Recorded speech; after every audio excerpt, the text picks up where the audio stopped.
Friends, പവിത്രത്തിന്റെ ഏറ്റവും പുതിയ വിശേഷത്തിലേക്ക് എല്ലാവർക്കും സ്വാഗതം. അങ്ങനെ വേദയും വിക്രമും അകത്തുള്ളതറിയാതെ വീട്ടുകാർ വീട് പൂട്ടിപ്പോവുകയാണ്. നിങ്ങളുടെ കയ്യിൽ എക്സ്ട്രാ ചാവി ഇരിക്കുന്നുണ്ടല്ലോ, ആരോടെങ്കിലും ജനൽ തുറന്ന് ഈ വാതിലൊന്ന് തുറന്നു തരാൻ പറഞ്ഞുകൂടെ എന്ന് വേഗത വിക്രത്തിനോട് ചോദിക്കുന്നുണ്ട് കേട്ടോ. ആ സമയം ആ ചാവി ബൈക്കിലാണെന്നും ബൈക്കാണെങ്കിൽ സർവീസിന് കൊണ്ടുപോയിരിക്കുകയല്ലേ എന്നും വിക്രം പറയുന്നുണ്ട്. ഇനി എങ്ങനെ പുറത്തു കിടക്കുമെന്ന് വിക്രം ആലോചിക്കുന്നുണ്ട് കേട്ടോ. നമ്മുടെ ഫോൺ ഓഫ് ആയതുകൊണ്ട് നമുക്ക് ആരെയും വിളിക്കാൻ പറ്റില്ലല്ലോ. നമ്മൾ രണ്ടുപേരും മാത്രമേ ഉള്ളൂ ഈ വീട്ടിൽ ഇന്ന് താമസിക്കാൻ പോകുന്നതെന്നൊക്കെ വേദ വിക്രത്തിനോട് പറയുമ്പോൾ, പോടി പിശാചേ, വീട് എങ്ങനെ തുറക്കുമെന്ന് ആലോചിക്കുമ്പോൾ അവളുടെ ഒരു കിന്നാരം എന്ന് പറഞ്ഞ വിക്രം തന്റെ റൂമിലേക്ക് പോകുന്നുണ്ട്.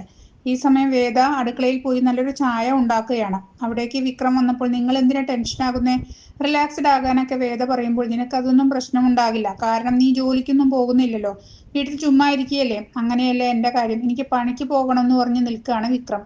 ആ സമയം ഞാൻ ജോലിക്കൊന്നും പോകുന്നില്ല, ശരിയാണ്, പക്ഷെ നിങ്ങൾ പോകുന്ന ആളെ വെട്ടുന്ന ജോലിക്കല്ലേ. അപ്പോൾ ഒരു ദിവസം പോയില്ല എന്ന് വെച്ചൊരു കുഴപ്പവുമില്ല.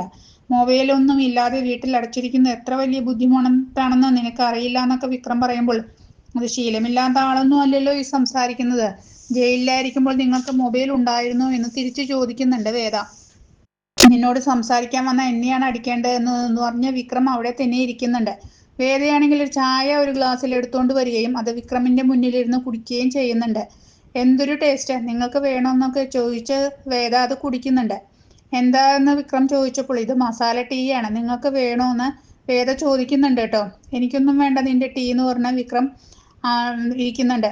ആ സമയം മൈൻഡ് ഡൗൺ ആയിരിക്കുമ്പോൾ ഇതുപോലത്തെ ടീ കുടിച്ചാൽ മൈൻഡ് റീഫ്രഷ് ആകുമെന്ന് പറയുന്നുണ്ട് വേദ. പിന്നെ കഥ തുറക്കാനുള്ള ഒരു ഐഡിയ നിങ്ങൾക്ക് പെട്ടെന്ന് തന്നെ കിട്ടും. അടുക്കളയിൽ ചായ ഞാൻ എടുത്തു വെച്ചിട്ടുണ്ട്, നിങ്ങൾക്ക് വേണമെങ്കിൽ അത് എടുത്ത് കുടിക്കാം എന്നൊക്കെ വേദ പറയുന്നുണ്ട്.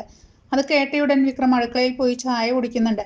ചായ കുടിച്ച ചായ കൊള്ളാലോ എന്നും ഇവൾക്ക് നല്ല ചായ ഉണ്ടാക്കാൻ അറിയാമെന്നൊക്കെ വിക്രം മനസ്സിൽ ചിന്തിക്കുന്നുണ്ട് കേട്ടോ.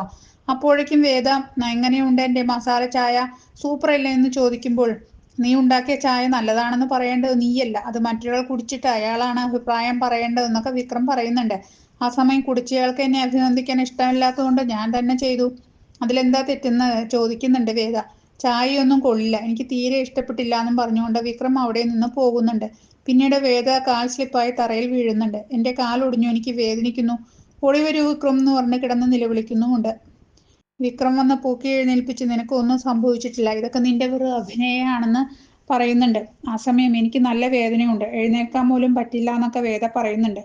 എന്നാൽ ഒന്ന് കാൽ കാണിക്കാൻ പറയുന്നുണ്ട് കേട്ടോ വിക്രം. ആ സമയം കാൽ മാറ്റി, എനിക്കിപ്പോൾ നിന്റെ സ്നേഹമൊന്നും വേണ്ടാതെ എന്നെ ഒന്ന് റൂമിൽ പോകാൻ സഹായിക്കാമോ എന്നും വേദ ചോദിക്കുന്നുണ്ട്. എന്നെ കൊണ്ടുപോകാൻ സഹായിക്കാനോ എനിക്ക് പറ്റില്ല എന്ന് വിക്രം പറയുമ്പോൾ, അതെന്താ പറ്റാത്തെ, ഞാൻ ഇവിടെ തന്നെ ഇരിക്കട്ടെ എന്നാണോ നിങ്ങൾ പറയുന്നേ, ആരെങ്കിലും ഒന്ന് ഓടി വരൂ എന്നൊക്കെ പറഞ്ഞ ഉറക്കെ വേദ വിളിക്കുന്നുമുണ്ട് കേട്ടോ. ആ സമയം വിക്രം വേദയെ ഹെൽപ്പ് ചെയ്യാനായി മുന്നോട്ട് വരുന്നുണ്ട് കേട്ടോ. എന്നെ തൊടരുത്, തൊടാതെ കൊണ്ടുപോകാനും ഒക്കെ വേദ പറയുമ്പോൾ, തൊടാതെ എങ്ങനെ കൊണ്ടുപോകാനാ, വല്ല JCBയും വിളിക്കാമെന്ന് പറഞ്ഞ് വിക്രം വേദയെ താങ്ങി പിടിച്ച് കൊണ്ടുപോകുന്നുണ്ട്. ആ സമയത്ത് എവിടേക്കോ പോയി വന്ന അച്ഛനും അമ്മയും വാതിൽ തുറക്കുമ്പോൾ ഈ കാഴ്ച കാണുകയും അവരാകെ അമ്പരക്കുകയും ചെയ്യുന്നുണ്ട്. അവരെ കണ്ട വിക്രം വേദയെ മാറ്റി നിർത്താൻ ശ്രമിക്കുമ്പോൾ, എന്നെ കൈവെടിയരുത് വിക്രം, ഞാൻ താഴെ വീഴുന്നൊക്കെ പറയുന്നുണ്ട് വേദ. അങ്ങനെ വിക്രം അവളെ ചേർത്ത് പിടിച്ച് എന്നെ കൊണ്ടുപോകുന്നുണ്ട്. ഈ വീട്ടിൽ ഇതെന്താ നടക്കുന്നതെന്ന് കലിയോടെ പറഞ്ഞ് അച്ഛൻ പോകുന്നുണ്ട്. അമ്മയോടായി വിക്രം എക്സ്പ്ലെയിൻ ചെയ്യുകയാണ്, താഴെ വീണപ്പോൾ ഞാനൊന്ന് ഹെൽപ്പ് ചെയ്തതാണെന്നൊക്കെ പറഞ്ഞിട്ട്. അമ്മയ്ക്കാണെങ്കിൽ ഇത് കണ്ടിട്ട് സന്തോഷമാകുന്നുമുണ്ട്. ഇനി ഇത്ര നാൾ ഇവൻ വേദയെ ഇഷ്ടമല്ല എന്ന് പറഞ്ഞു നടന്ന വെറും അഭിനയമാണെന്നൊക്കെയും കമല മനസ്സിൽ ചിന്തിക്കുകയും ചിരിക്കുകയും ചെയ്യുന്നുണ്ട് കേട്ടോ.